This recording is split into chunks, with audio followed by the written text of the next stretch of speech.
I am a little bit early. I actually forgot to move my microphone and close the door. So I'll do that. Dang it. Okay, great. Good. Uh, that's what happens when you don't eat, when you skip a meal. Which I do not ordinarily do. In college, I used to skip breakfast sometimes, but I have since dropped that habit like a hot iron. Um, No, I'm today I'm doing it with specific purpose. There's some blood work I have to get done, and um, apparently the hospital does do walk-ins for blood work, but I have to not have eaten anything for at least 8 hours beforehand. So what I did upon discovering this was I had breakfast this morning, and then I set an 8-hour timer on my phone. So when that timer goes off, when that's done, I can go to the hospital, get my blood drawn, and then have dinner afterwards.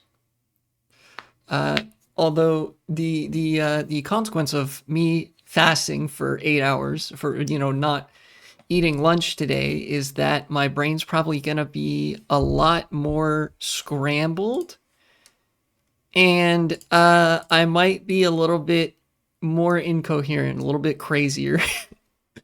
So I hope everybody's ready for that. Nonetheless, nonetheless,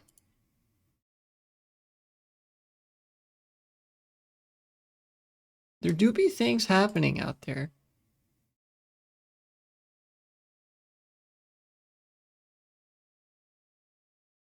What did I want to look at? I already did that. I did these two. There we go. Very good. Very good. Um, I know. What if we started by talking about Afton Bain's election, and then I can move into some other stuff. Here, hold on. Afton Bain election.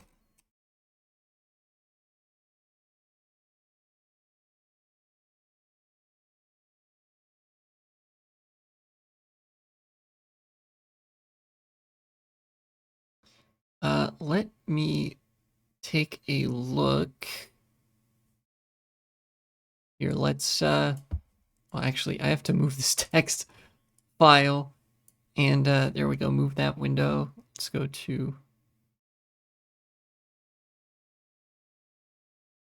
looking at monitor 1. You can't see the first monitor because my capture card is.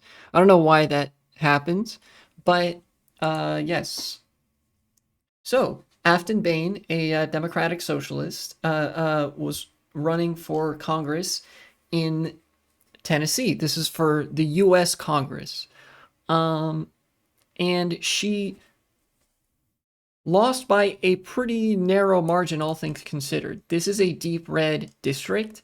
In 2024, Trump won this district by 22 percentage points, which would be by a margin of 61 to 39. This was a 61% to 39% Republican district in the 2024 elections. And as you can see now, that has dropped to 54-45, with some votes being, of course, taken by like these other random candidates.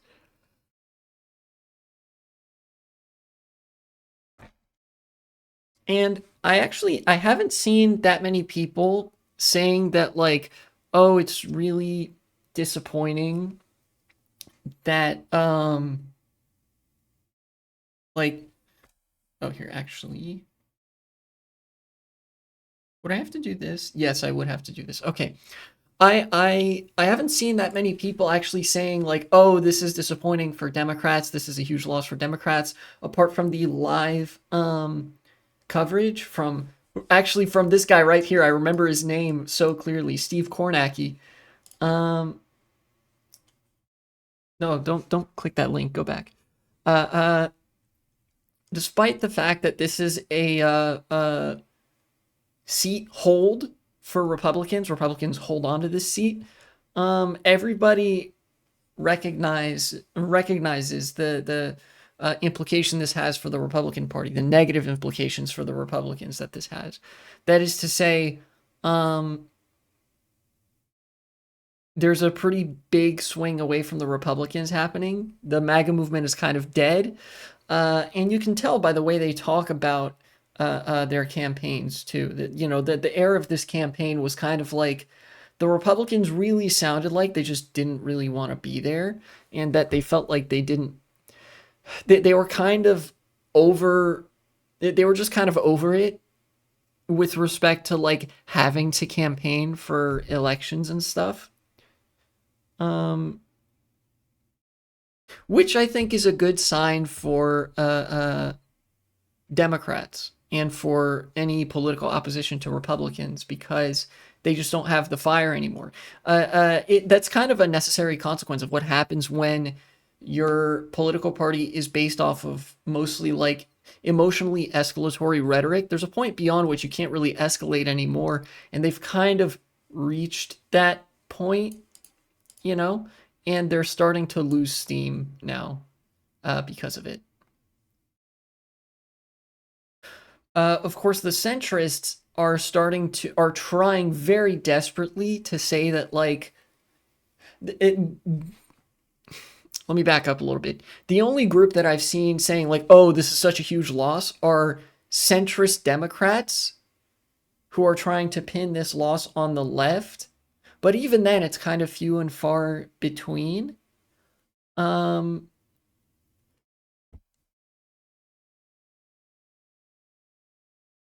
I think the long and the short of it is that this is a political hallmark in a period of decline for the Republican Party, right? Like this is a benchmark point. Um, if more social democrats and democratic socialists run for office, then this can be very well capitalized upon. But if the Democrats keep running centrist do nothings, then we're just going to get more of that like bullshit cycle back and forth where each political party takes turns like administering the decline of America, which I guess in a way is kind of like same as it ever was. But this is good. The fact that it was this close is actually like really good, you know? Because this was not a swing district. This was a deep red district.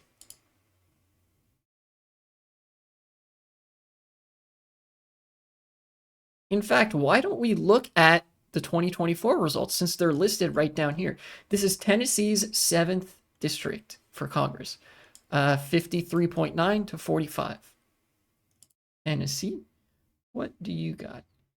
Yes, very good. Donald Trump 64 to uh, uh, 34. That is a 30-point margin for the presidential race.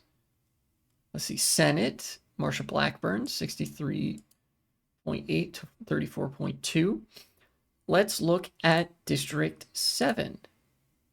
Mark Green, incumbent. House District 7 general election results 59.5 to 38. This is a 21.5 percentage point margin. A considerably larger gap than this year.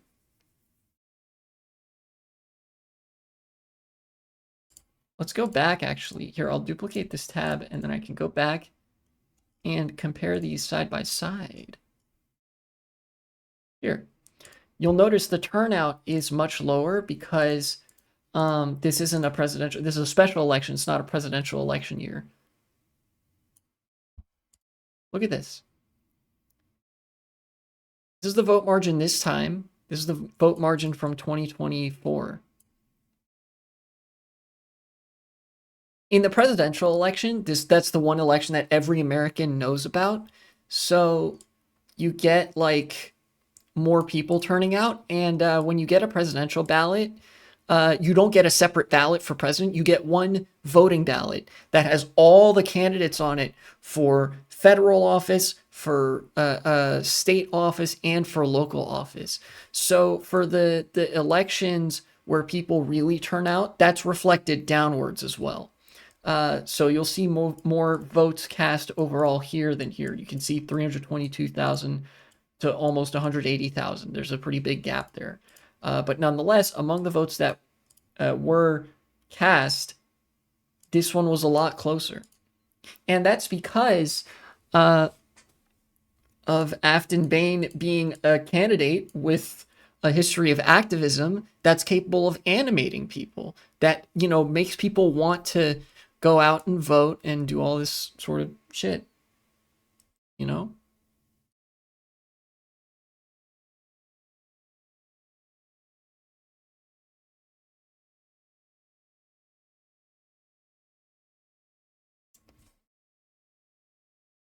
So that was cool. I stayed up last night a little bit, watching the election in Tennessee. Um, the fact that it was even okay early on, there was kind of a question as to whether Afton Bain would win the election. The fact that it was even a question is really bad news, is a really bad sign for the Republican Party. Again, this was not a swing district. This is deep red. And then, all of a sudden, this affects a lot, actually. Republicans love to redraw congressional districts, as do Democrats, but there's the practice of gerrymandering. Politicians choose their own electorate rather than the other way around for the most part. This district was specifically drawn to give the Republicans an advantage, and now they don't really have that advantage anymore. Nashville is not just here. If you look at Nashville, if I look at um, if you look at the congressional districts of Tennessee, let me see if I can find this.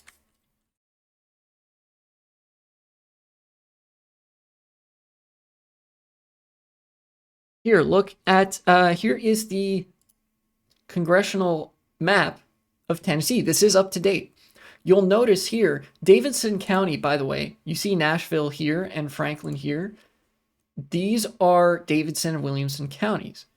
You can see that Davidson County is split into three pieces. You see there's a little bit from this red district, from this beige district, and from this blue district, right? This is on purpose. This is called cracking and packing. Basically, Nashville is a city which leans left. All cities lean left.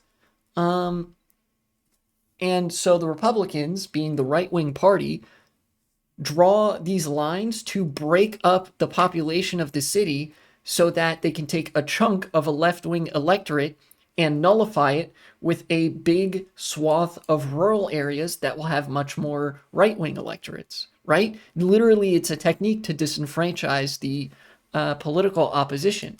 And what they've done here is they've split Nashville three ways. Potentially even more than that, because Nashville, being the city, being an American city, has suburbs. So there's suburbs around here. Some of these suburbs are more left-leaning. Some of them are more right-leaning. These are some of the more right-leaning ones. So they drew kind of a hook from this district to catch the most right-leaning suburbs from Nashville and break up the center of Nashville so that Republicans would have the maximum possible advantage in these districts. But that advantage is deteriorating very quickly. This is it's actually crazy. This is a difference of 1 year. In 1 year, the Republicans lost 14 percentage points of ground, if I'm remembering that right. Yeah, almost 14 percentage points of political advantage, electoral advantage is just gone for Republicans now. Poof. Bye bye.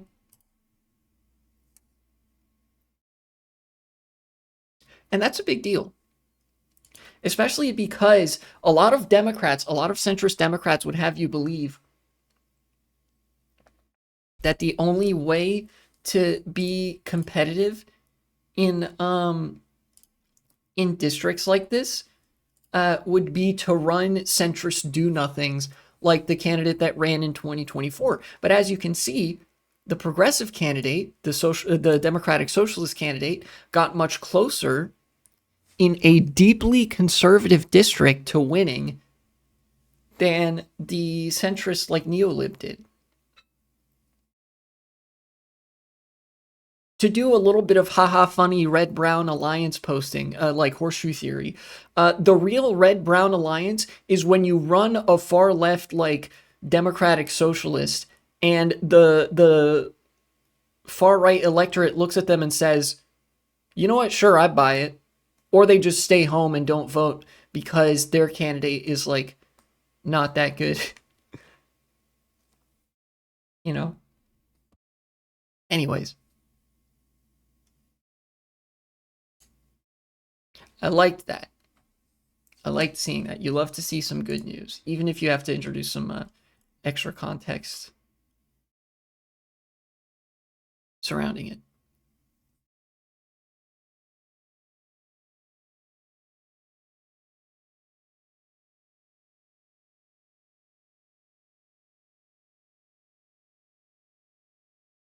Um, what else?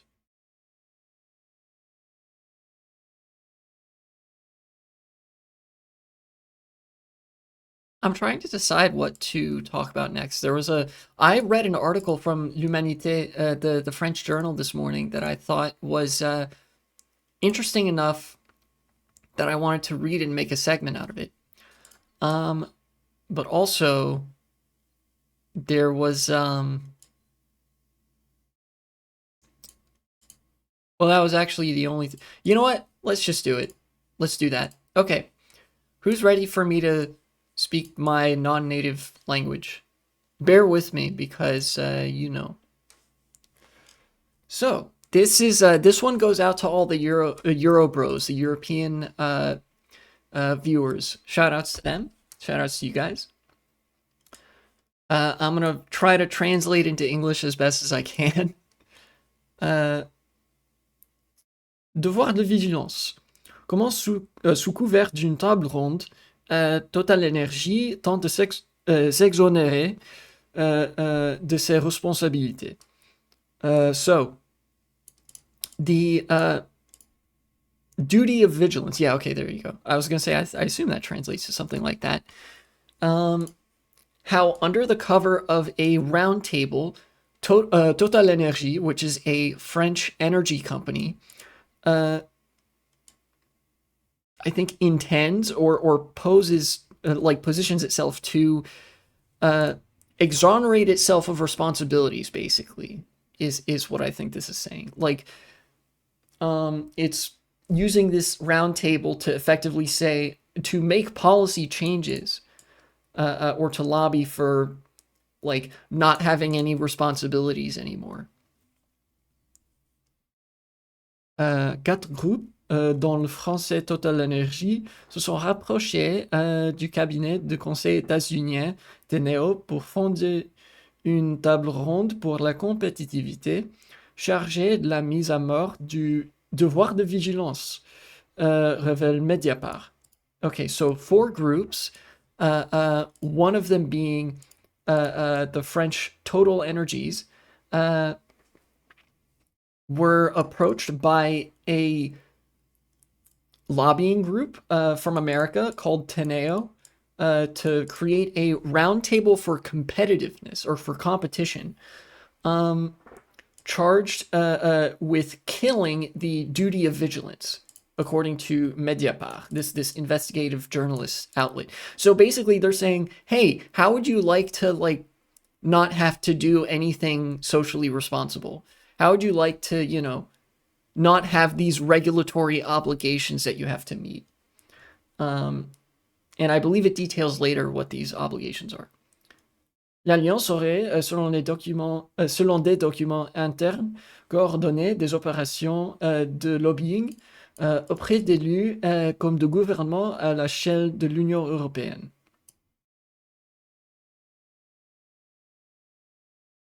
I forget what aurait. Okay, would have. This is would have, so it's that participle of avoir. Okay. This alliance would have, according to internal documents, coordinated lobbying operations um, towards elected bodies and officials like the governments composing the European Union. I forget what exactly this means on the scale. Okay. Yeah. So they are working to lobby governments that are relevant to EU decision making to strip away regulations and responsibilities that companies have. Le Parlement européen a voté jeudi 13 novembre le premier omnibus appuyé par la Commission européenne et le lobby industriel. European Parliament voted on the 13th of November the first omnibus put forward by the European Commission and industrial lobbies. Right? I think that means put forward. Supported. Okay, appuyé. Close enough. Supported by the European Commission and industrial lobbies. Poussé par une alliance des parlementaires de droite et d'extrême droite, ce texte s'attaque au devoir de vigilance des grandes entreprises, leur laissant le champ libre pour violer les droits humains et poursuivre le dérèglement climatique. Okay, so those are the kinds of regulations that they're trying to strip back. So this, having been pushed by an alliance of members of parliament from the right and the far right, this text attacks the duty of vigilance of big businesses, which would effectively let them flagrantly violate human rights and pursue climate deregulation. So great. I remembered that climate deregulation was a part of it, but I forgot that they also mentioned, this droit de vigilance, or devoir de vigilance, the duty of vigilance includes like provisions that these companies have to respect human rights boundaries. Do they always do that? No, but the fact that the law exists to that effect is nonetheless an important barrier. And now politicians from the right wing and the far right are saying, businesses shouldn't have to follow human rights laws or respect any sort of climate considerations in doing business. Literally just, they should be able to inflict more suffering. Il limite notamment le champ d'application du devoir de vigilance aux entreprises de plus de 5000 salariés, supprime l'obligation de rompre toute relation commerciale avec un partenaire en infraction avec la directive. Okay. Notably, it limits the champ d'application. Okay. Champ d'application, the scope. Okay. It limits the scope of application for the duty of vigilance to businesses larger than 5,000 employees. That's an important note. I'll come back to that. And suppresses the obligation to break all commercial relations with a partner that has committed infractions against this directive. So previously, there was actually a legal obligation in European regulations that if a business was found to have been violating human rights laws and human rights protections and climate regulations, other companies were legally bound to cut commercial ties with them. Again, how consistently was this enforced? I don't know. But the fact that it existed was good. Now, what they're proposing, these right-wing and far-right MPs, or MPs and MEPs, is that, you don't have to follow these rules about human rights and climate regulations unless you are a business with more than 5,000 employees. Salarié means employees, wage workers. This would not apply to contractors and subcontractors, at least from the verbiage that I'm reading here. That's what I think the implication of this is. I didn't get notified. Oh shit, that's unfortunate. Twitch be wildin'. So this regulation that says, yeah, companies have to respect human rights laws, respect climate regulations, and cut ties with companies that don't. These far right parliamentaries are trying to get rid of that regulation for any company that is less than 5,000 regular employees large. So 4,999 and then a shit ton of contractors that you don't have registered as salariés, as regular employees.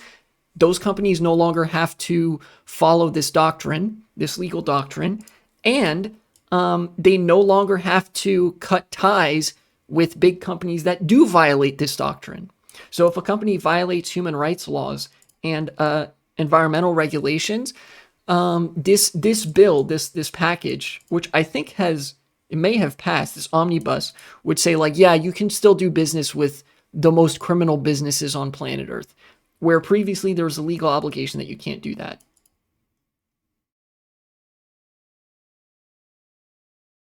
Sparkling Image Car Wash. This is the French newspaper that I read every day to brush up on my French skills.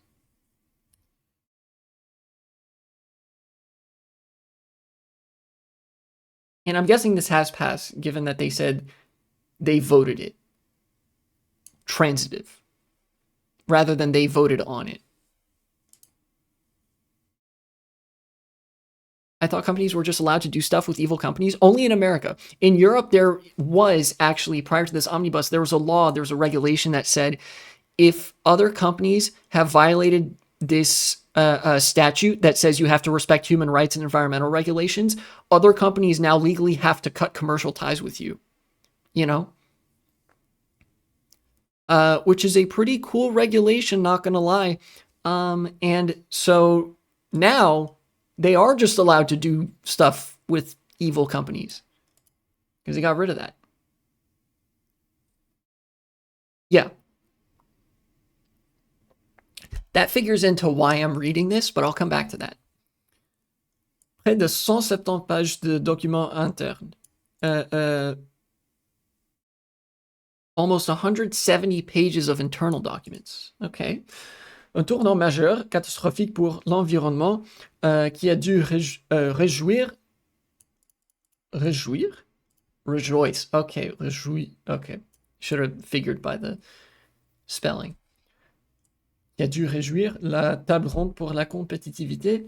Alliance des groupes industriels états-uniens, ExxonMobil, Chevron, Dow Chemical avec le français Total Energy sous la supervision de Teneo, entreprise de conseil basée outre-Atlantique. So this is Chevron, Dow Chemical, Teneo, an American lobbying group, and ExxonMobil and Total Energy are jizzing themselves at no longer having to follow environmental regulations and human rights guidelines.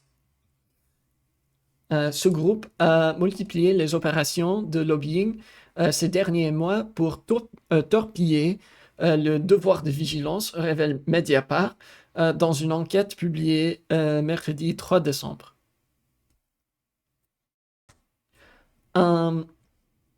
So what they're saying here, this group has multiplied lobbying operations in the past few months to torpedo the devoir de vigilance, the duty of vigilance. That's this legal statute that says you have to respect human rights, you have to respect environmental regulations, and if you don't, other companies are legally required to cut ties with you.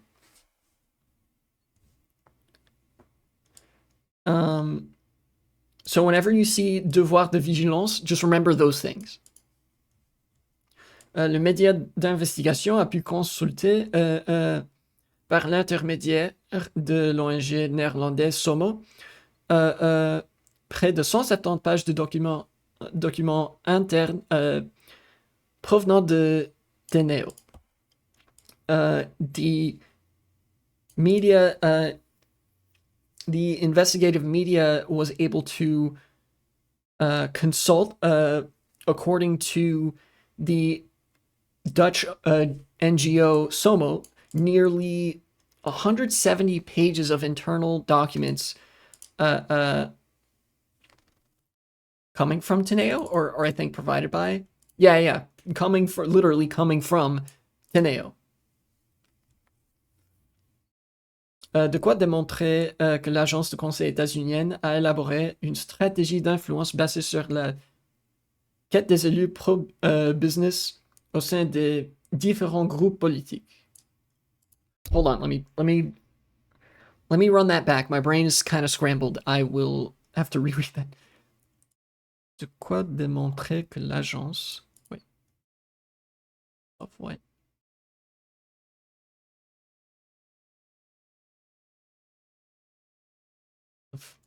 Okay. This is a weird way to say this, but this demonstrates that the way that they started this made me trip up. De quoi démontrer que l'agence de conseil états-unienne a élaboré une stratégie d'influence basée sur la quête des élus pro-business au sein de différents groupes politiques. Okay, this demonstrates that this lobbying agency from America has elaborated, has been developing a strategy of influence based on the quest, I guess this directly translates, but rather the aspirations, the interests of pro-business politicians that have relationships with different political and like politically relevant groups. Basically, this is just saying that like this is the climax of these lobbying efforts, and they've been developing this strategy for a long time because they hate regulations and they hate you.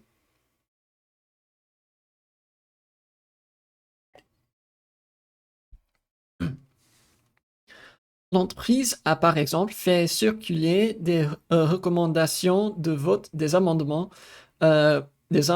clés en main et des briefings aux assistantes et aux députés, rapporte Mediapart. Businesses, the business, I guess business interests, have, for example, made have done like circulations of voting recommendations for key amendments, and briefings to assistants and deputies. So basically, they've been like giving politicians and their assistants voting recommendations, basically saying, "Hey, we would really like it if you voted this way on this, on this like key amendment or this bill or whatever." And they've been briefing them. They've literally been like sitting them down and lecturing them. Okay, this is what this does, and this is why we want you to vote this way. And this is again according to Mediapart. And this is how you like. This is an opportunity for me to point out that you've got to understand, especially liberal politicians are the most politically illiterate fucks on planet Earth. The lobbying groups are literally sitting down liberal deputies, politicians, and assistants and explaining to them, okay, this is how politics works. This is how this bill works. This is what this amendment does. This is why we want you to vote for this amendment. Like, they don't, like, the reason they're able to do this, number one, is because these politicians are feckless and have no values. And number two is because they're so stupid that they don't understand how this works already.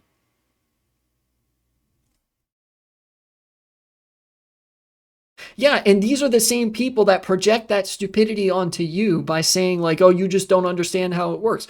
Motherfucker, I'm not the one who needs to sit down fucking multiple times a week to have some corporate lobbyist explain to them how an amendment works.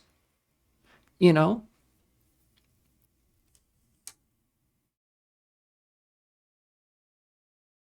I'm sorry, that's don't worry about that. Okay. So where right-wing conservatism reporters around the earth are like computer programs that you can't write code that you can write code to, but you can't edit it. So they'll fight tooth and nail over something basic like food not being a human right because they were told to and you can't make them believe otherwise. Yeah, you have to like write something else on top of it. You know? Like you can't edit the code that's already there, but over time that code will be gradually erased with their very short memory span. So you can like write something else on top of it. Yeah, I fucking hate it. It's like high school type shit. Alors qu'un vote en séance plénière. En séance plénière, qu'est-ce que ça veut dire? In plenary session. Great, thank you, English language. I'm assuming this means like a either a special some kind of legislative session. Alors qu'un vote en séance plénière prévu le 13 octobre s'approche, Teneo assume de vouloir diviser le centriste de Renew et les socialistes et démocrates via les délégations nationales. Ok. Alors qu'un vote en... Okay, so I think this means regarding a vote in a certain legislative session, previewed on the or yeah, this means preview foreseen. Okay, on the 13th of October. This is very okay. Yeah. Okay. Oh, okay. This one makes sense now. Alors qu'un vote okay, it took me a second to understand the grammatical structure here. Alors qu'un vote en séance plénière approche, prévu le 13 octobre. So as this vote approaches, which is now in the past, Teneo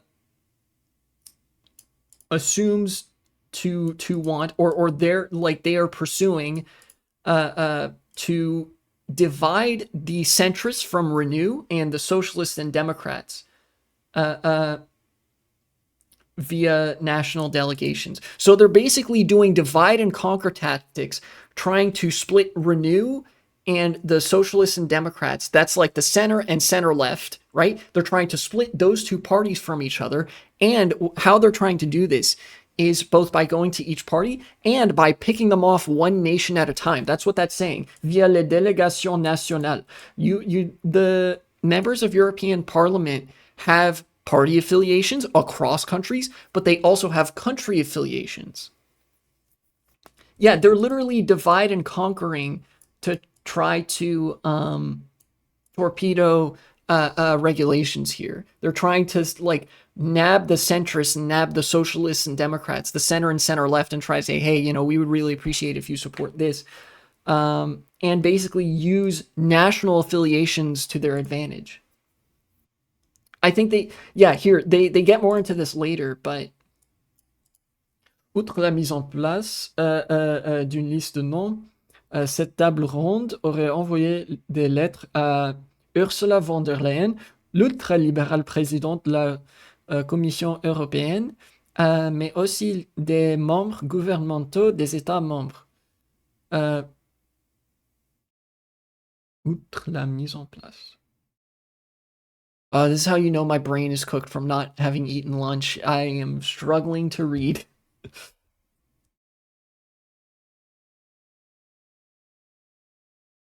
I guess this says like standing out on the list of names.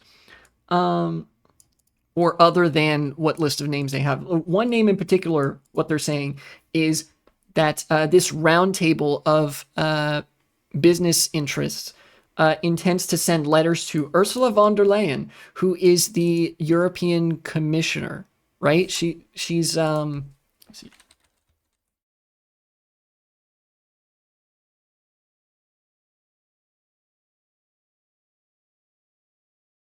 Yeah, she's the president of the European Commission. So she's like one of the top EU officials. They're trying to get to her specifically. Why did my brain is so cooked. Why did I Google that? It says it right here. L'ultralibéral présidente de la Commission européenne. The ultra-liberal president of the European Commission. Man, I'm cooked. mais aussi des membres gouvernementaux des États membres. So, as I said, members of government from member states.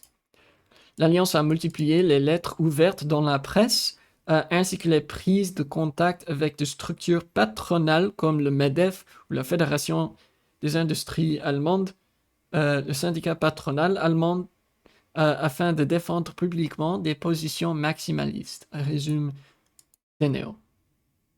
I don't know necessarily what that means. Maybe in context will make more sense. Okay. This alliance has multiplied their open letters in the press. They're using the press to try to lobby politicians here as well.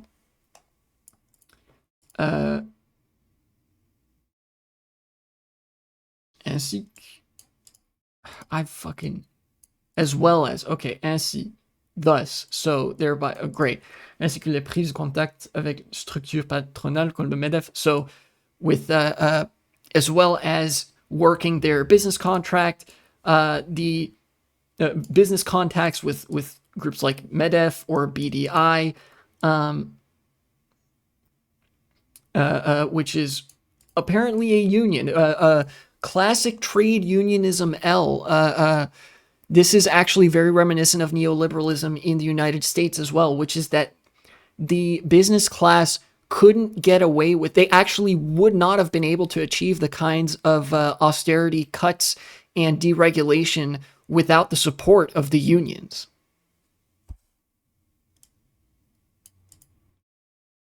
Afin de défendre publiquement des positions maximalistes. Afin, in order to, afin de. Because fin is end, right? Man, I need to brush up on my vocabulary particularly. My grammar structure is more so there. Well, also I have to eat food, but I can't do that because I have blood testing later. Défendre publiquement des positions maximalistes. So basically, I'm assuming what this means is a maximalist position in that we want everything. You know, like we're not going to compromise. We want the whole thing.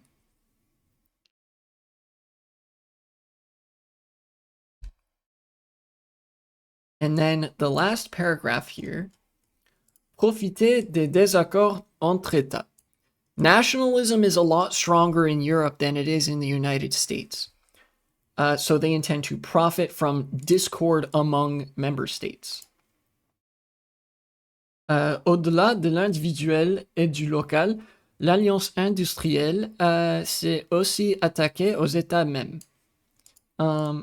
So at the level of individual and local, this industrial alliance is also attacking their respective member states. Chaque membre se serait ainsi vu attribuer des gouvernements cibles. Each member of this coalition, again, my brain cannot identify this structure for whatever reason, this grammar structure, would thus have been assigned, se serait ainsi vu attribuer. Would, so this is serait is to be, future participle, se serait ainsi vu attribuer. Ainsi is thus, I remember that. Se serait ainsi vu attribuer, been assigned. Okay. Attribuer is like assigned. Okay. Ce serait. This is learning at the same time as I'm providing analysis here that I'll get to at the end for all the Euro bros. Chaque membre se serait ainsi vu attribuer des gouvernements cibles. So each member of this coalition is assigned a target country. For example, Total Energy s'est ainsi chargé de la France et de la présidence danoise du Conseil de l'Union européenne. Total Energies is therefore assigned or charged with France and the Danish presidency of Council to the European Union. So they're taking basically France and Denmark. ExxonMobil et Dow Chemical ont pris en charge la Hongrie et l'Allemagne. So ExxonMobil and Dow Chemical are targeting or taking charge to target Hungary and Germany. Notably targeting European member states that would be more obsequious to business interests to begin with, more conservative EU member states. Baker Hughes s'est enfin concentré sur l'Italie, connu comme soutenant l'effacement du devoir de vigilance. So Baker Hughes is concentrated in Italy, which is already known for supporting the effacement, or I guess erasure. Yeah, okay. Effacement is a word, but it means like erasure of the duty of vigilance. So Italy is already kind of on board with these business interests, but nonetheless, there's an Italian company that's in their ear. L'Alliance a pour cela profité de nombreuses réunions de grande ampleur, telles que Davos, le Forum de sécurité de Varsovie, ou le Forum de Cernobio. So this alliance of business interests, for their part, has profited from numerous reunions and meetings of grand grand standing, of grande ampleur. They're very grand, meetings like Davos and the Forum of Security in Warsaw, or the Forum of Cernobio. So basically, these are the fucking Davos New World Order neoliberal fucks telling these countries, yeah, you should repeal the law that says we have to respect human rights and environmental regulations. And because of how stupid your average politician is, they're just like, okay, if you say so. Like literally, I don't know if you've ever seen one of these lobbying posters. If you're in America and you take a government class, you may be introduced to the kind of lobbying materials that politicians get, but legitimately, you have to be a moron to accept this shit at face value. Like, I promise you, what happened was not that much more complicated than one of these businesses. Let's say, for example, Total Energy or ExxonMobil goes to a French or German politician and says, hey, you should support stripping away this regulation that requires us to abide by human rights and climate regulations because, like, I don't know, it's bad for business and we would do better business and that would be good, I think. And the politicians are just like, okay, sure, I'm convinced. That is legitimately it. Like, these lobbying materials are not backed up by any kind of substantial data. I guarantee you, to the extent that they invoke data, the most they can show them is that, oh yeah, line will like go up maybe if you do this. And the politicians that like sit in these lobbying sessions are like, shit, that's good enough for me. Sure.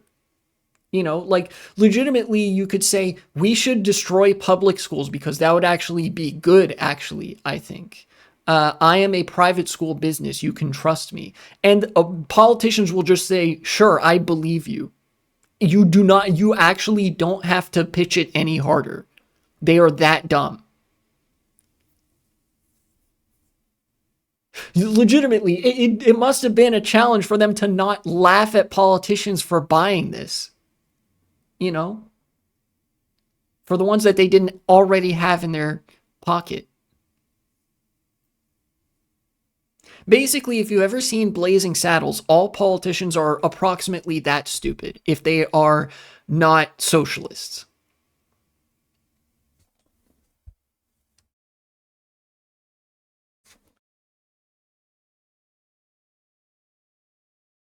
Les néo espéraient ainsi profiter du faible mandat de négociation du Conseil et des désaccords entre États pour imposer sa ligne libérale et destructrice.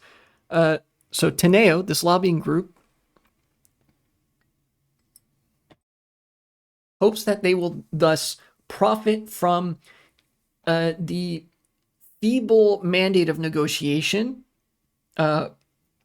of the Council, the European Council, I believe. Basically, like, Yeah, okay. There's infighting in the European Council, and the mandate to like negotiate and pass something is really weak. So we're gonna come in and save the day by saying, hey, why don't you pass this thing that says like nobody gets human rights anymore or something? Uh, uh, and also profit from states not liking each other, discord among various different member states to pass their very liberal, in parentheses, neoliberal, and quite destructive economic agenda. It's probably why they had to demonize us so heavily. It's not even funny. Yes, that is why the left has to be demonized so heavily in order for them not to succeed, because most ideas that come from the left, most of the like, hey, there should be more democracy and more freedom and more protection for people and like more sustainable economic practices. All of that shit is so self-evidently good. You have to manufacture political megastructures to convince people that like it's not, which is why so many people get activated by certain buzzwords and why there's such a battle over language. Legitimately, the kind of propaganda that your average neoliberal or like conservative has been subject to has mostly amounted to planting certain sleeper agent keywords in their head that are common enough that you can just say it when you're describing a thing that's good politically and they'll freak out.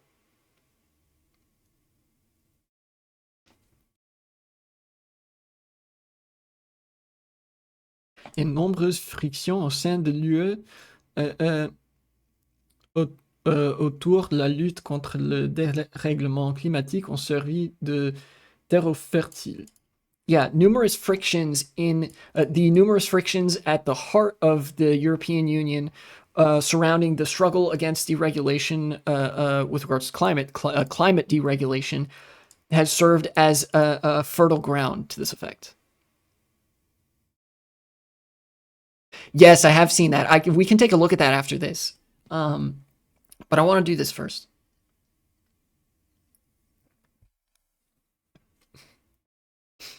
Les documents dévoilés par Mediapart permettent aussi d'apprendre que la table ronde pour la compétitivité a interféré dans la guerre commerciale lancée par Donald Trump. So, documents revealed by Mediapart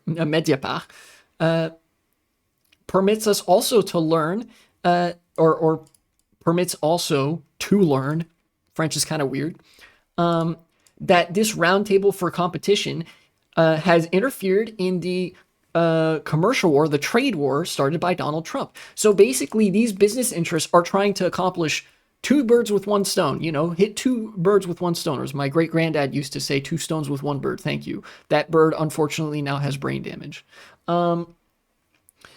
Where they're trying to deregulate the economic system in Europe even more, which benefits them, and in so doing, undercut the barriers to trading with Europe as American companies, right? They want to get around the tariffs here. But instead of lobbying the American government to, take away, to remove the tariffs, instead what they're doing is going to the European governments and saying, hey, you should do this thing that lets us do business with you anyway, while the right-wingers destroy the American economy too.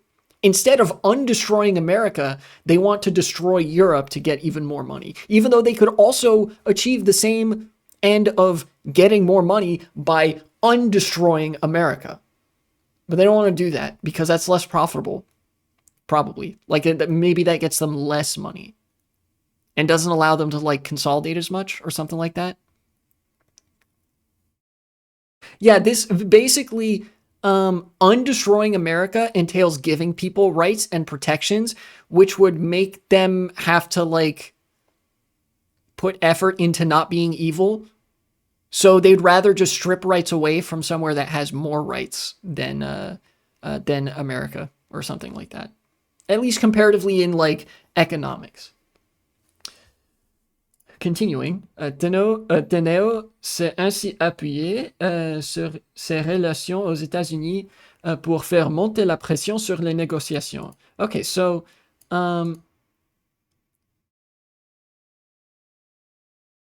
s'est ainsi appuyé. Yeah, I was gonna say leverage or relied on, right? But this is not the same appuyé as up here. Where is appuyé? Yeah, this one means supported. This one means relied upon. Okay. Grammatical context can change some shit. It's very weird. Teneo s'est ainsi appuyé. So Teneo leaned very heavily on their. Oh, fucking hell. Language is a fascinating thing. I agree. So Teneo relied very heavily on their relationship with America for putting pressure. Oh my fucking god!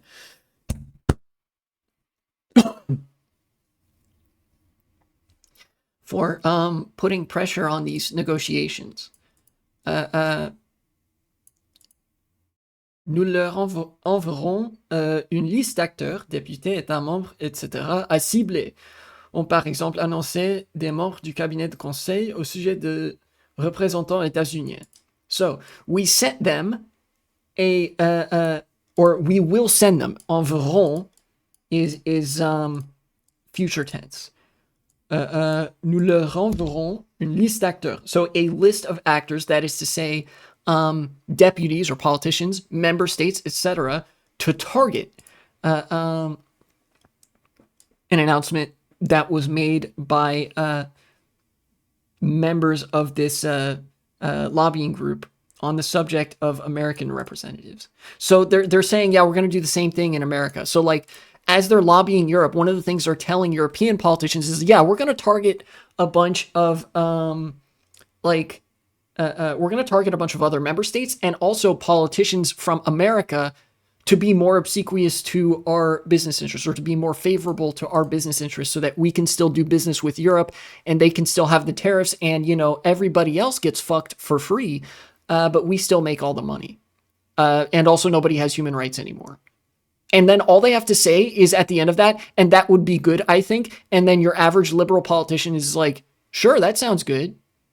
You said it was good, so it's probably good. I hate these people. L'influence du groupe aurait été telle que... Wait. L'influence du groupe aurait été telle que Teneos s'est senti d'affirmer... What the fuck is this sentence structure?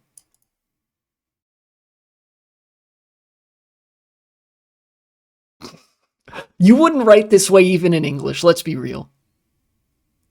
The group's influence was said to be such that Teneo felt compelled to assert. L'influence du groupe aurait été telle que Teneo s'est senti d'affirmer. Okay. The influence of the group was such that Teneo felt they should affirm dans un compte rendu du 1er août en réaction à l'annonce d'un accord commercial, holy run-on sentence, Batman, in a compte means like post, right?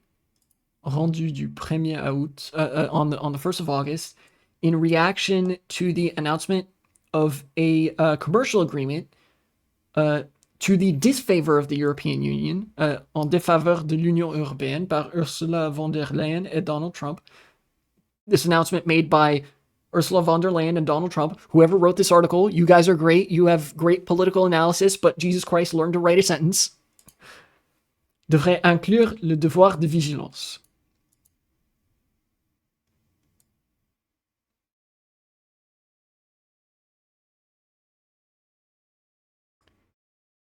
Is this even a sentence? Hold on.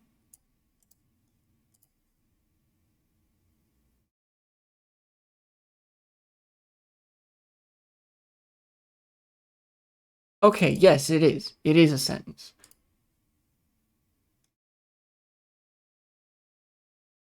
This what I was reacting to is that the end of this clause and the beginning of this clause do not connect, even though with the presence of these dashes, that's what has to happen.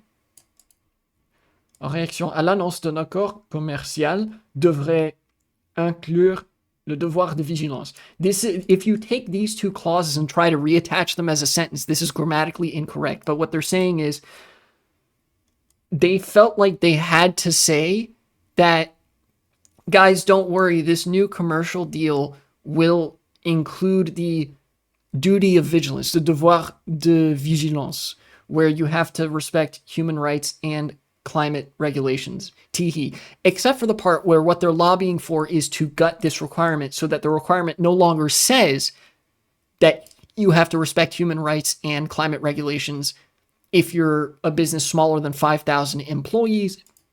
And also, you can still do business with businesses that don't respect human rights or climate regulations.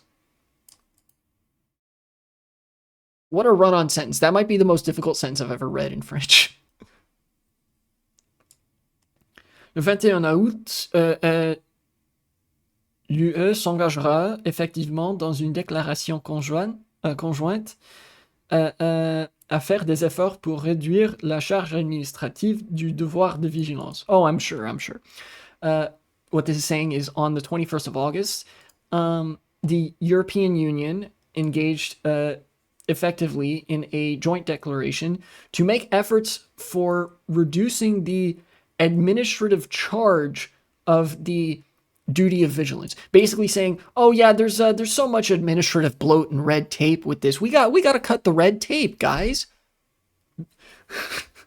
I'm telling you, they can just say, yeah, we should scale back on respecting human rights and climate regulations. And that'll be good, I think. And your average liberal politician will be convinced. This isn't even your average liberal politician. This is Ursula von der Leyen, president of the European Commission. And they said, oh, there's so much red tape in the requirement that we respect human rights and climate regulations. Why don't we get rid of the part that requires us to respect human rights and climate regulations? That'd be good, right? And Ursula von der Leyen just says, yeah, I guess you're right. That would be good.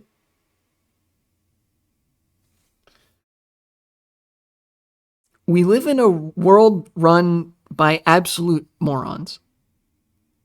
Republicans knew the true deep state. They are the deep state. These guys are like, if they know at all, which if they know at all, which they have to, they are part of the deep state. But if they don't know, they are friends with like the guys that they fucking hit up every week to talk about, oh, this legislative item. That is the deep state. That guy that you're friends with that lobbies on whatever street for whatever lobbying group, whatever nonprofit, that's the deep state.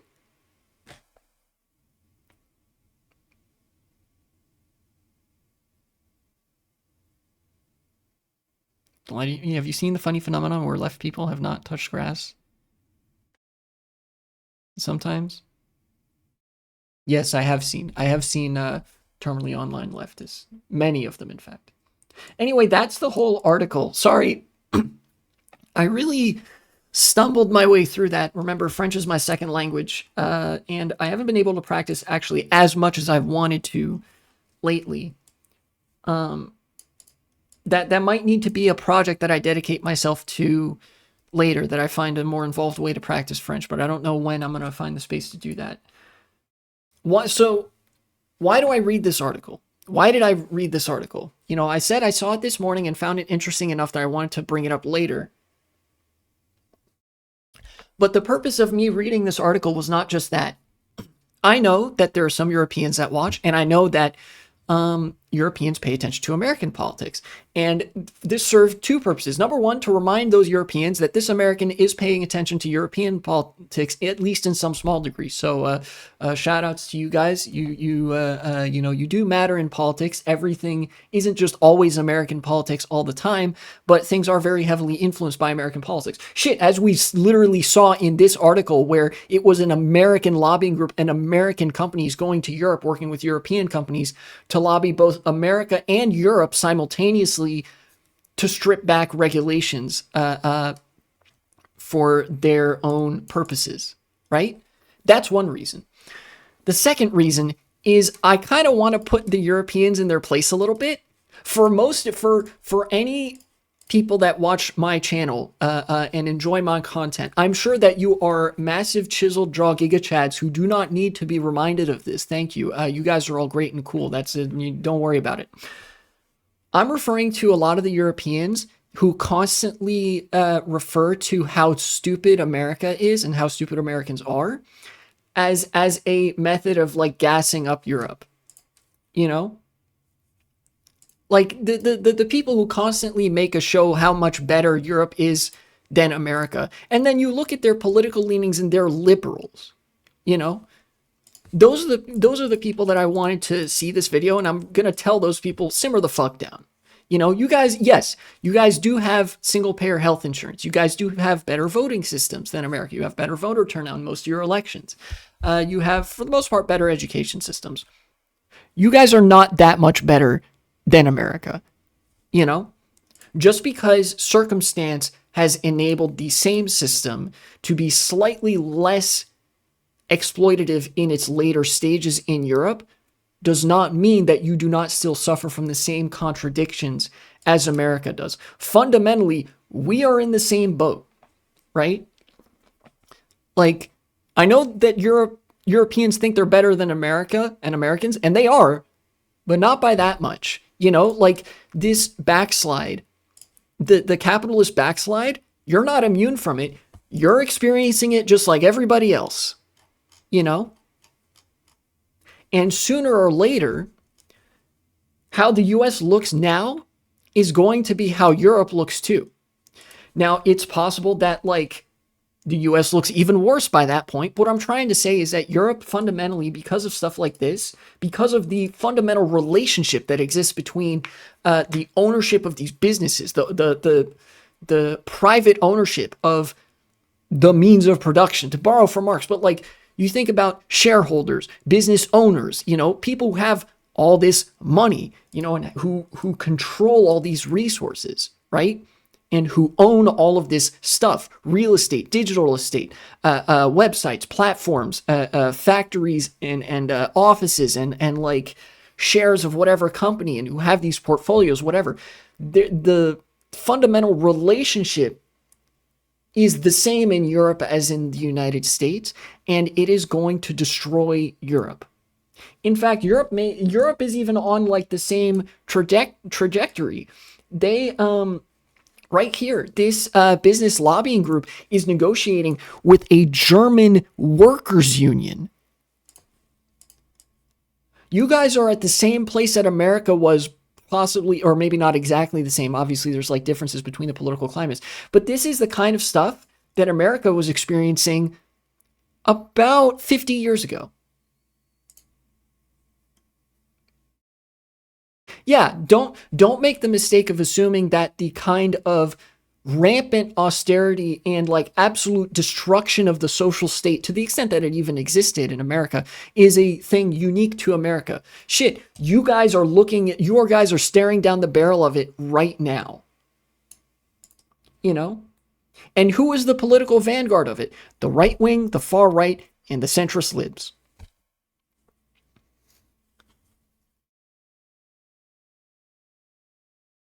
Basically, I'm putting Europe on fraud watch, but not that much of fraud watch, because I know that there are plenty of socialist gigachads in Europe and plenty of socialist gigachads who watch my channel, so you probably don't need to hear this, but, you know. And the people who do need to hear this, I feel like wouldn't listen, but, yeah.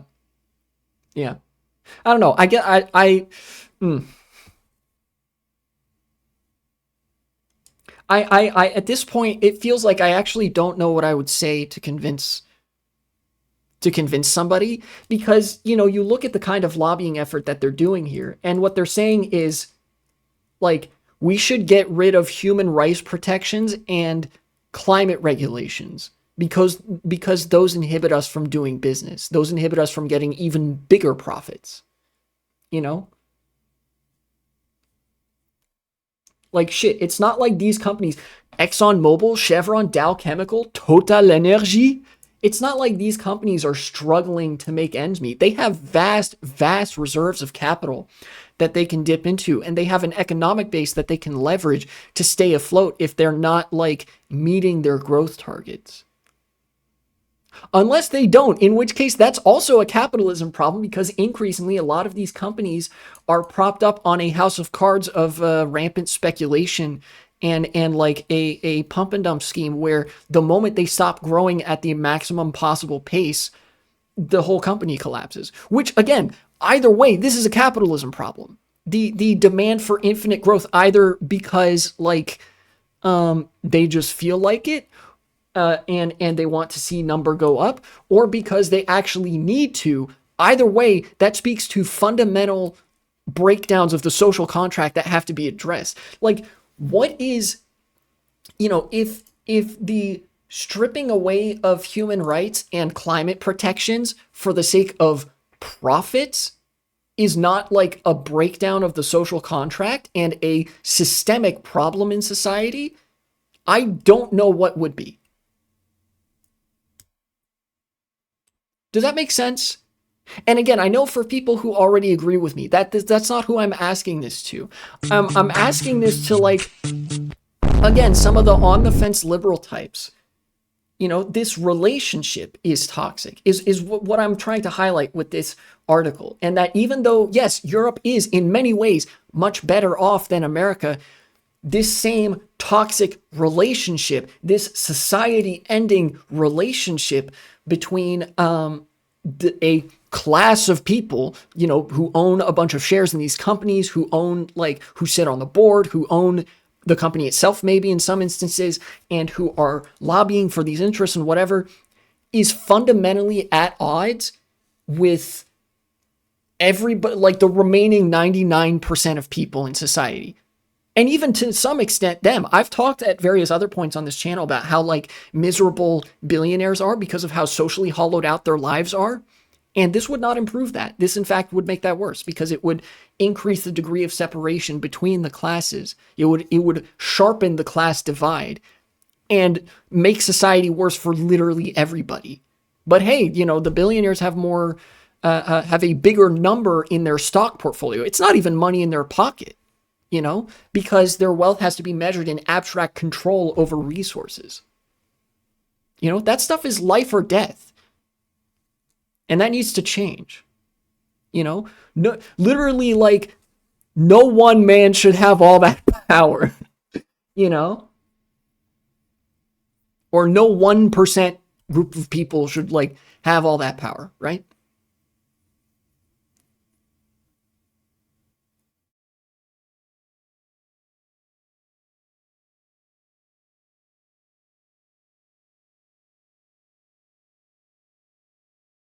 Anyways, thus concludes me simultaneously like dogging on liberals a little bit, but also like trying to reach the olive branch again, like I did with that other video, the More Perfect Union one. Yeah, cut the segment, future me. Fidel Cashflow X, thank you very much for the follow.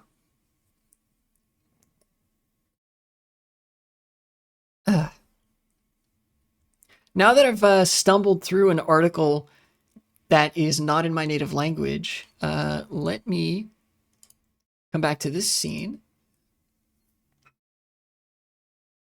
And I'm going to look at the cringe nay nay essay at Chuck E. Cheese or something.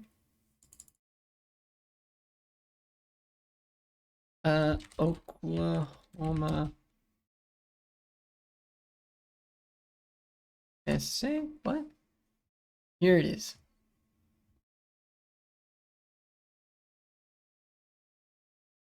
Okay.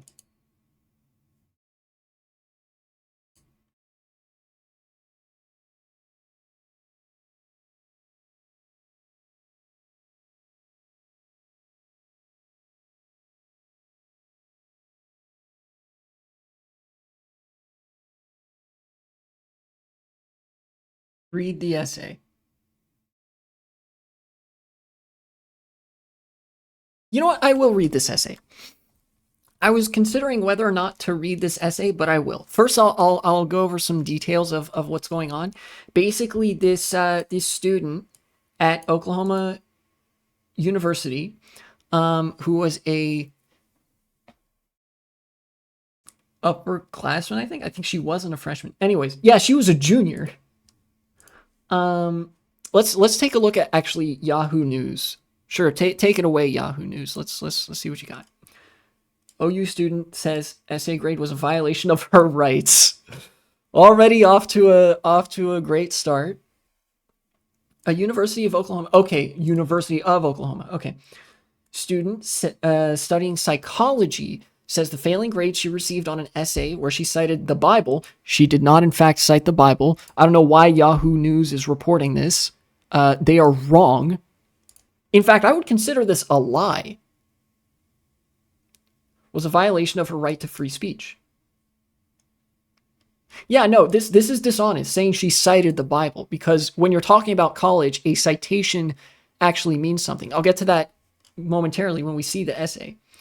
In her essay, which was a response to an article about how people are perceived based on societal expectations of gender, pretty bog standard stuff for psychology. I would consider this even like something you would see in Intro to Sociology. I mean, that's what we talked about in my introductory sociology classes in college, is perceptions of gender, how they shape people's identity, and how like a lot of that is socially constructed, and like how that affects people's behavior.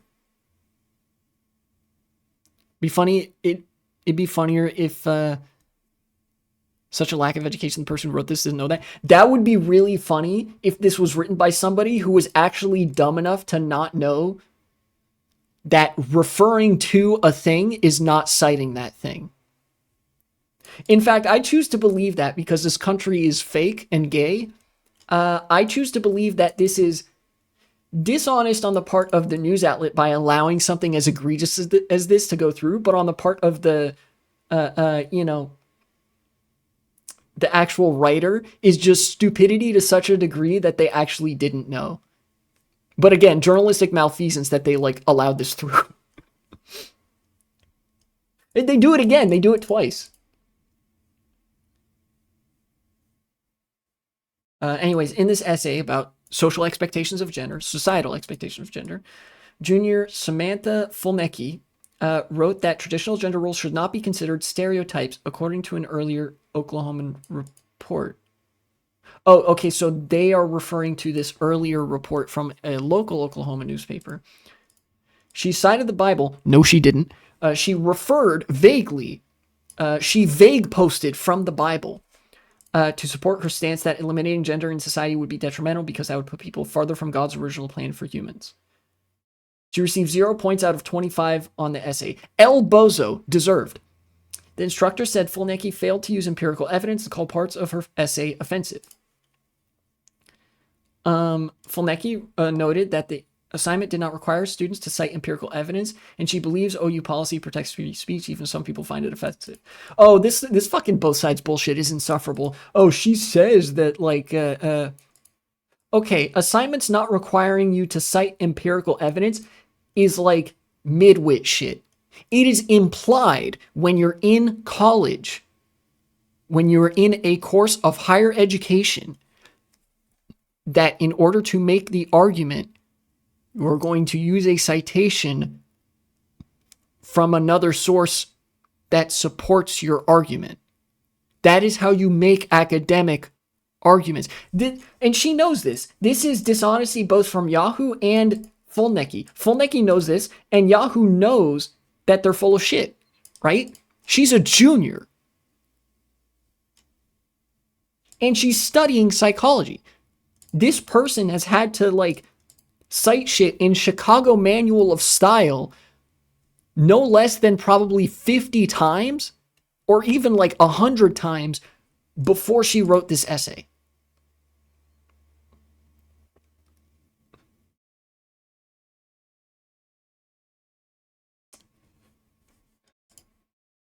Ad nauseum, what are you doing? Oh my God, I hate when ad nauseum does this. I mean, it is blocking most of the ads, but whatever. But they were like, I can't make the Christians mad no matter what. Yeah, again, media capture moment. Oh, never mind. It went away and now it's back. Okay. That requires students to cite empirical evidence. Believe Fulneki believes she was failed because she cited the Bible. Actually, you were failed because you didn't cite the Bible. I have not written an essay where I cited the Bible, but I had classmates who wrote an essay that did cite the Bible in Chicago Manual of Style, and I learned how to cite the Bible in Chicago Manual of Style.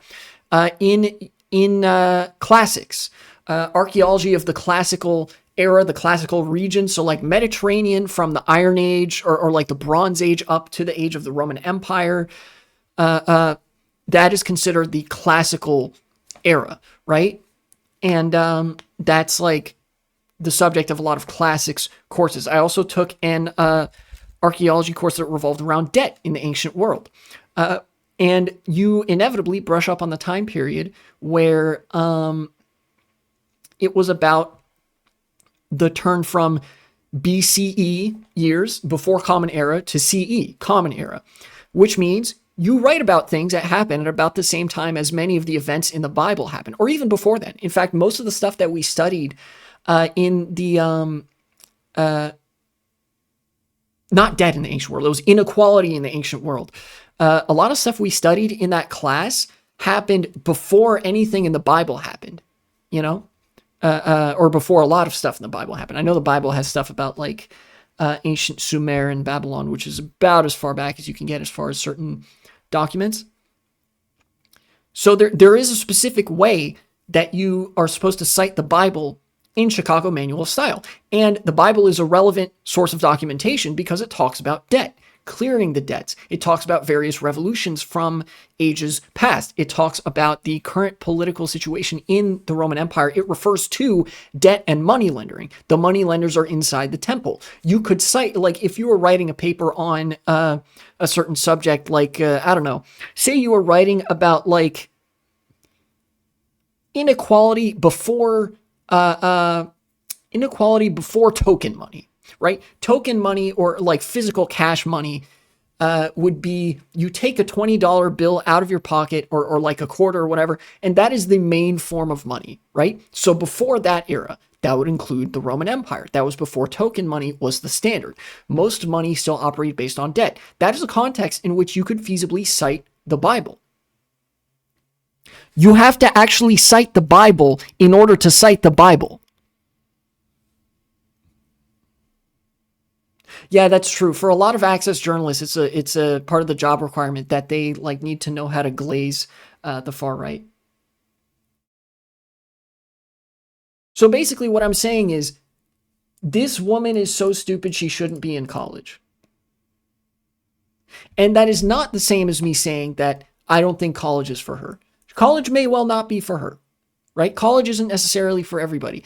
I believe that we should look for a world where college is for everybody, because I believe that everybody should be intellectually curious about something, right?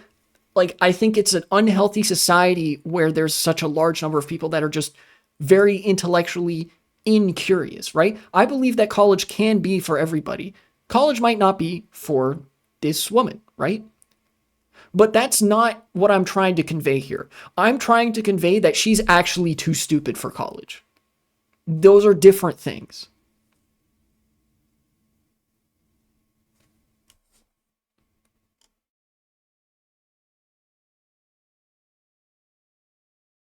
To be what I think is clearly discriminating against for my beliefs and using freedom of speech, especially my religious beliefs, I think that's just absurd. Okay, this argument even falls flat on its face too. You are free to write this essay. You don't get expelled from college. Look, colleges have systems of like demerits and like bylaws and bilegal consequences for certain actions that offend a code of conduct, right? Effectively, there is a quasi-legal structure in college. Getting a 0 on your essay is not part of that quasi-legal structure. And putting that aside, your free speech was not infringed from this. You are free to write this shit ass essay that is full of reactionism and no thoughts, head empty. Just as your professor is free to look at it, say, what is this shit, and give you a 0. You are both free to do these things. You will suffer no legal repercussion for writing an essay that's so bad that a professor tells you to rewrite it. I would know. I had to do that a couple times in college. I've written some stinkers. I've written some real fucking bangers that I'm really proud of. I've written some stinkers too. I did not suffer any legal consequence or demerits in like the college suspension expulsion system for writing those. But I think this person knows that. I think Fullnecki knows that she's full of shit here. I think I heard from someone elsewhere that this woman's mother is like a corporate lawyer who's very litigious, which checks out. This could just all be part of the grift. Like, she could have been relatively normal up until junior year, and then this is when they decide to spring the trap or whatever. Spring trap mentioned, Five Nights at Freddy's. Where it's like, now I'll write a shit-ass reactionary essay, generate backlash against this professor, and sue the college for $1 million billion, and then I've got my bag and I can just sit on that. You know? Yeah, the professor was way fucking nicer than I would have been. I wonder if they have the marked up version. What is this?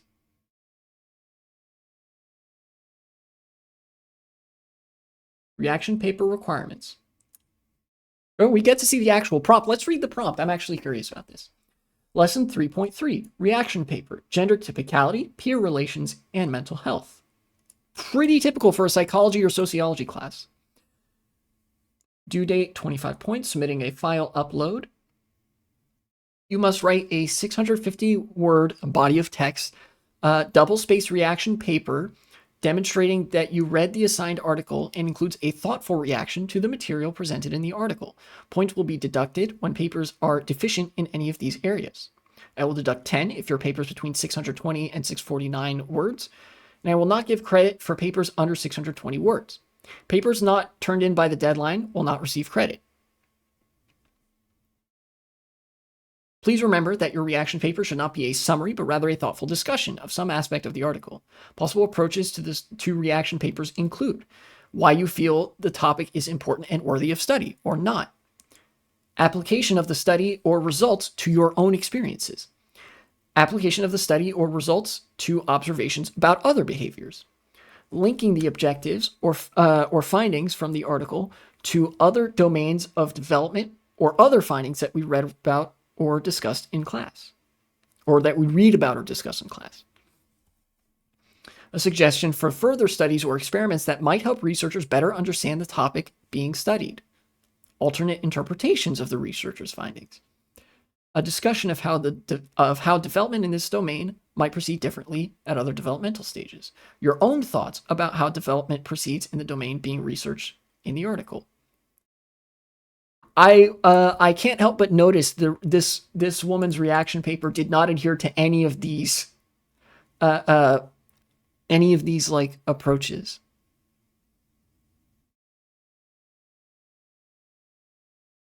Reaction papers are graded 25-point scale, evaluated based on the following. Does the paper show a clear tie-in to the assigned article?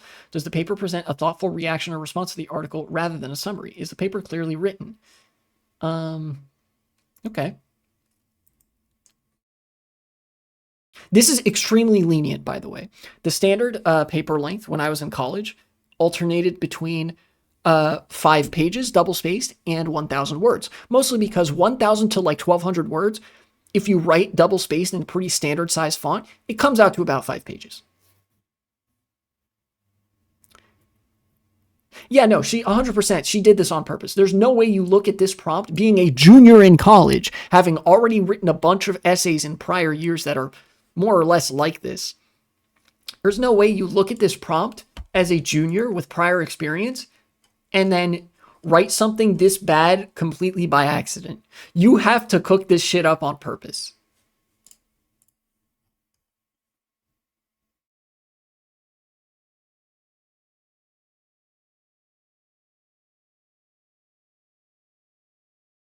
But, it spawned an interesting reaction from the right where, like,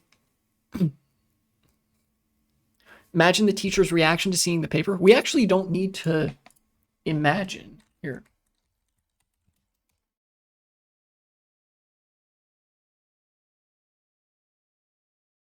So Oklahoma essay. Where's the... There's already a Wikipedia article on it. Where is the... Here we go. Professor Kurth. In grading the paper, Professor Kurth emphasized in feedback comments that the failing grade Fulnecki received was not based on her personal beliefs, but because the paper does not answer the questions for this assignment, contradicts itself, heavily uses personal ideology over empirical evidence in a scientific class, and is at times offensive. A second instructor subsequently assessed the paper and left comments agreeing with Kurth's assessment, saying the paper should not be considered as a completion of the assignment. So more than one professor looked at this and said, yeah, this is dog shit. And then, of course, it was picked up by TPUSA. Oh, you meant like in her own head. Oh, I don't know. I would love to ask her. Yeah. This is a pretty light condemnation of the paper. Like, legitimately saying, I'm not giving you a 0 for being anti-trans. I'm giving you a 0 for failing to meet the criteria for this paper. Bitch, I'd give you a 0 for being anti-trans. You know? Dude, the Wikipedia summation of this is way fucking better than what Yahoo wrote. In November 2025, Fulnecki was assigned an essay reflecting on an article published in the journal Social Development. The article details a study in which children reported the gender typicality and popularity of their peers. The researchers found that gender typicality was correlated with popularity. So this is like gender standards, gender roles in early life, in childhood development. Fulnecki's assignment asked for a thoughtful reaction to the material presented in the article. We saw the prompt for this. And provided various starting points for writing the reflection based on the study's procedure, results, or interpretations. Fulnecki's submission argued that women naturally want to do womanly things because God created us with these womanly desires in our hearts. The same goes for men. Who let her cook? And that the reason so many girls want to feel womanly, take care of others in a motherly way is not because they feel pressure to fit into social norms, it's because God created and chose them to reflect his beauty and his compassion in that way. Throughout, Fulnecki cited the Bible, again, same mistake, without any specific reference to biblical texts. So the Wikipedia is saying she didn't actually cite the Bible, but she referred to it. Fulnecki further accused her classmates of being cowardly and insincere for their acceptance of progressive views on gender, and said that the lie that there are multiple genders and everyone should be whatever they want is to be demonic. 2 is multiple, by the way. Just thought you should know that. Unintentionally arguing that there's only one gender, nerf or nothing. Thank you.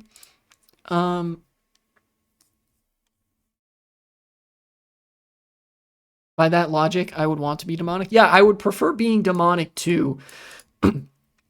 Everybody must be subservient to this sublime authoritarian plan written out by God that results in suffering throughout your entire childhood, and then you are mentally repressed for the rest of your life because of I don't know, the implication of being demonic and suffering eternal damnation otherwise. Fuck you. Have you considered that?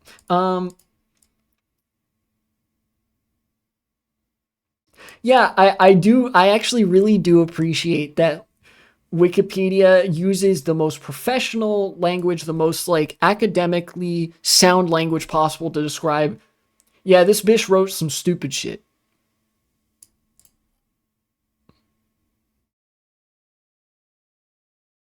Of course, the Oklahoma governor chimed in, and then I think OU, the University of Oklahoma, did some wishy-washy ass pussy response, which is obviously bad, and I hate them for it. and is an example of how universities increasingly are also being subsumed into capital because their administrative structure is more concerned with securing donations, grants, and like money from wealthy individuals or organizations rather than like pursuing academic research. But you know, it's just all part of the right wing grift at the end of the day. And I felt like there's not, I don't think there's really a reason that I did this other than to laugh at this woman for writing this. God, even writing something this bad on purpose is embarrassing, right? The one time I wrote something bad on purpose is because I knew the thing that I wrote previously was really good, and I got a passing grade on the thing that was bad. uh, yeah, when shows want to have any meaningful queer representation, they get canceled by the higher ups. Lame as fuck. Anyways, I've spent enough time on politics, I think, for this stream. Um, do I want to play Pokemon today? I feel like I'm really tired because I haven't eaten and I can't eat until I get the blood work done. I might just call the stream there. A little bit shorter stream than usual because I haven't had any food. Yeah. I don't know. I at times like that, I do genuinely struggle to figure out a way to like wrap it up in a nice, neat little bow. Um, we need to make higher education great again or something at the expense of the Make America Great Again movement. Open the schools. You will fucking write the 700-word essay in accordance with this prompt. You will think about how, like, wow, this is interesting and says a lot about society. You will not be a dumbass.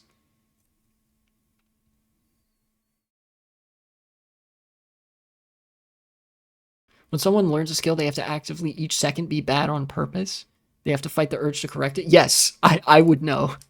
That's why it's hard for people to draw like it's hard for people to draw something that authentically looks like a children's drawing because kids are not great at drawing.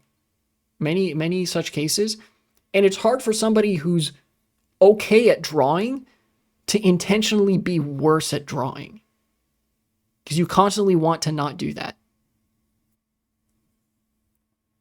I think she did that so she didn't have to put the fries in the bag. Yeah, I mean, well, she just wanted to get the bag and run, right? Like they're gonna sue over this, and she's gonna get like a big ass settlement or something because the universities are all pussies, and they're to a certain extent captured by the right wing as well, and you know shit might get worse at the University of Oklahoma where higher education might become broadly more compromised by the right wing as a result of this.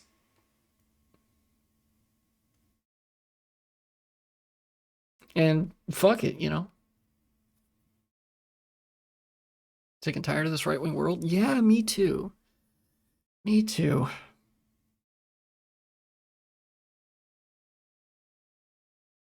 Yeah, that is all I can manage for this stream. My stomach is getting rumbly, and I'm gonna have to walk over to the. Is that Josh Hutcherson? Why is Josh Hutcherson? Oh, for the FNAF 2 movie. Right. Okay, I was gonna say, why is Josh Hutcherson playing Fortnite on my Twitch homepage? But that's why. Probably promoting the FNAF 2 movie. I'm going to raid Aoife B.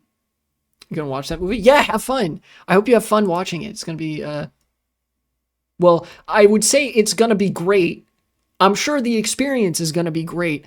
I don't think the movie itself is gonna be great. This is my thoughts on the matter. Anyways, let me go raid Aoife B.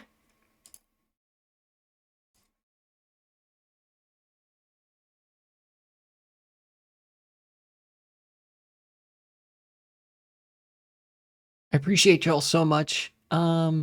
I'll be back sometime, probably Friday, and then like maybe next week. What I want to do is start like with this new schedule where I stream Monday, Tuesday, Wednesday, and then Thursday, Friday I don't stream. I'll see how that works out. See y'all later.